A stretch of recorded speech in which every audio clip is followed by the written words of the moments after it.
Hello everyone. Today our topic is emotions. We each have different ways we experience and express emotion.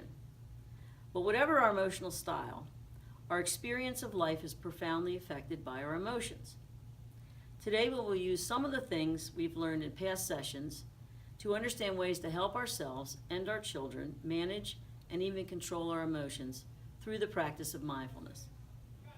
In Viktor Frankl's book, Man's Search for Meaning, he speaks about what happens in the brain regarding emotional response. Quote, "Between stimulus and response, there's a space. In that space is our power to choose our response. In our response lies our growth and our freedom." The ability to create this space is really crucial to our better well-being. How can mindfulness help us create this space? We can start with awareness. This is where we become more familiar and in tune with how our body responds physically to a challenging event, a fearful thought, or a difficult conversation. Once we are aware, then we can figure out our response. We can prepare children for this by talking about different emotions that we may have. For younger ones, we can ask them to make a sad face, a happy face, an angry face, and show them these expressions and ask them to guess which emotion it might be. You have them play the human mirror game where you make a face and then they have to imitate that face and do it with different emotions. For older students, you could read them a list of emotions, joy, peace, worry, and ask them how they feel when they hear each of the words. Or have them find different emojis on their computer or their iPad and talk about them. We've done this in school. It's a fun activity. Once the awareness is there, follow up with what they can do when they experience the emotion. Remind them to use their anchor, to go back to their breath when the emotion is there and present. Also remind them that using mindfulness does not necessarily help them control when the emotion starts and when the emotion ends, but it can help them be patient with the emotion. And finally, have them be present in the moment when the emotion occurs. Letting it be, acknowledging that it's there, allowing it to just pass by. And notice how they feel. Now, we realize these steps may sound great in theory, but we also must realize it takes time and practice for them to be available when needed. So it's a good idea to practice these steps of mindfulness when things are calm and our emotions are under control. In this way, a child may be able to recall them when a situation does occur or a stimulus happens. Something happens, stimulates them, so that they'll be able to choose a response. If they can pause, breathe, find their anchor, then that in and of itself is going to create the space so that they can respond favorably. In Daniel Siegel's book, The Whole Brain Child, he calls it Name It and Tame It, which is great language for kids. He also uses a hand model to teach parents about the brain. It goes something like this. Here's your brain stem. Here is your spinal cord.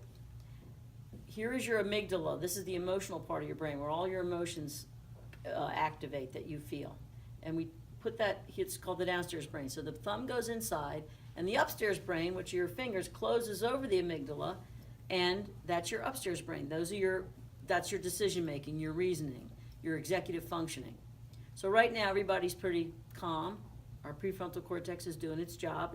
It's covering the amygdala. This is prefrontal, it's right in the front here.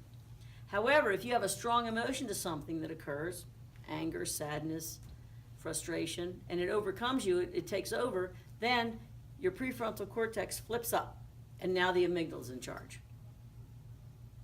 So we want to keep that prefrontal cortex in place over the amygdala for us to function in a good, stable manner.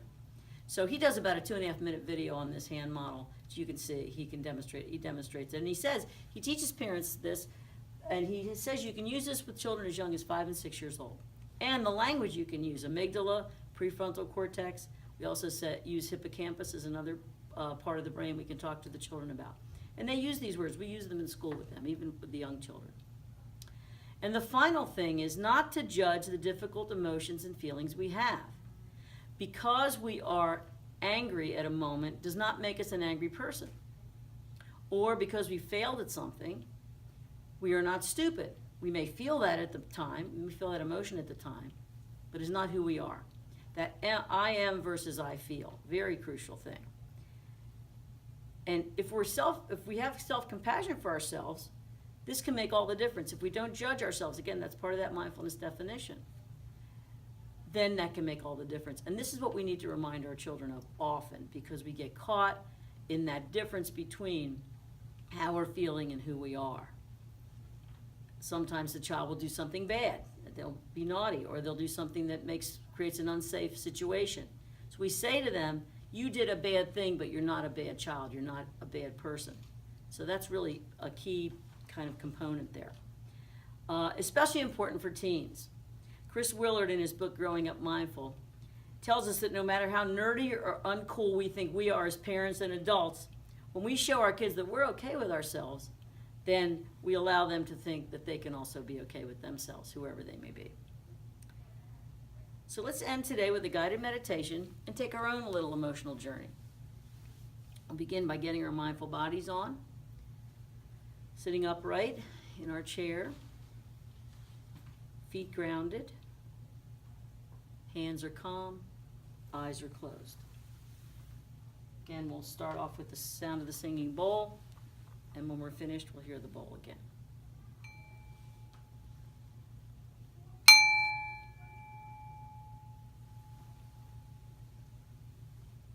Today we're going to explore how emotions take place in our body and mind. Notice how your body feels as I say each of these words. Happy.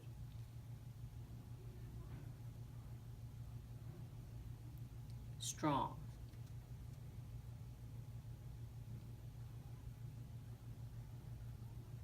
Hateful. Peaceful.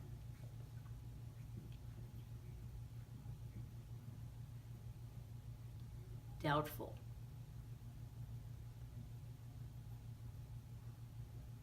Angry.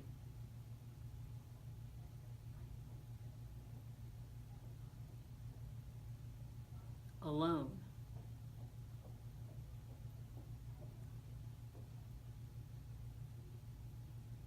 Grateful.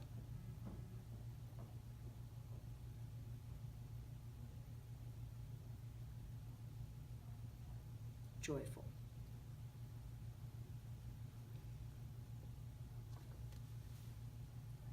Now we'll have some silence and you can count your breath at your anchor.